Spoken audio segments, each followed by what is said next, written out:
अस्सलाम वालेकुम ما خو ډېرې زیاتې ویډیو کړې خو دا نن ویډیو خصوصي صرف د مسافرو رونو د پردیسیانو د پاره ده کم چې د دنیا په ګوټ ګوټ کې تللی دي مزدورۍ له او خپل خاندان خپل بچو خپل فیملی رونو خویندو مور پلار له روزګار کوي او هغوی له پیسې رالیږي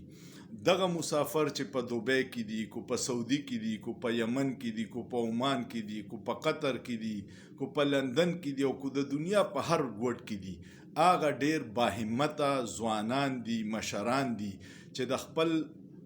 فیملی د خپل خاندان ورسره فکر دی او هغوی د پاره مزدوري کوي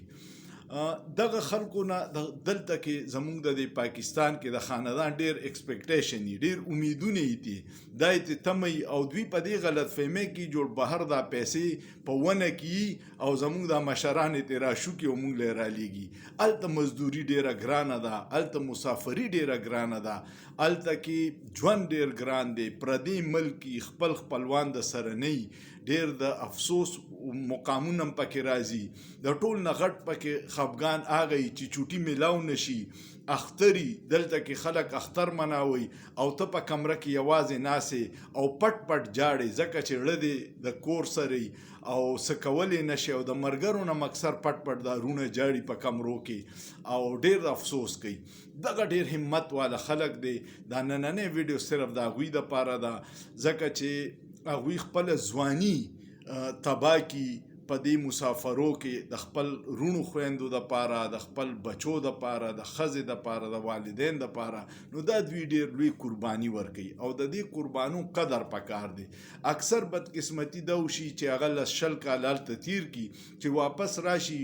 بیا ورته یو بوډۍ ښځه ناستئ او بدتمیزه بچي نو دا ډیر شیزونه خراب شي او بچي اکثر بیا دام داوه کوي یاغه کشران رونه خويندې چې لالا تا مونږ لسه کړي دي نو دام بدقسمتي ده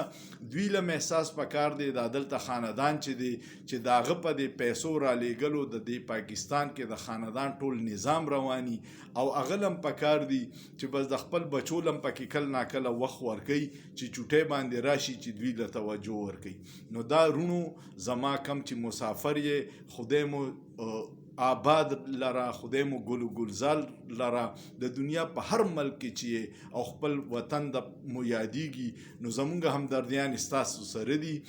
کم ځای کې چې ناس یې په دې ویډیو باندې کمنټ وکړئ د خپل ملک نوم پکې لازمن ولیکئ چې ما ته پته ولګي چې زما دا ویډیو کم ځای پورې رسي او کم مرګرو وکتله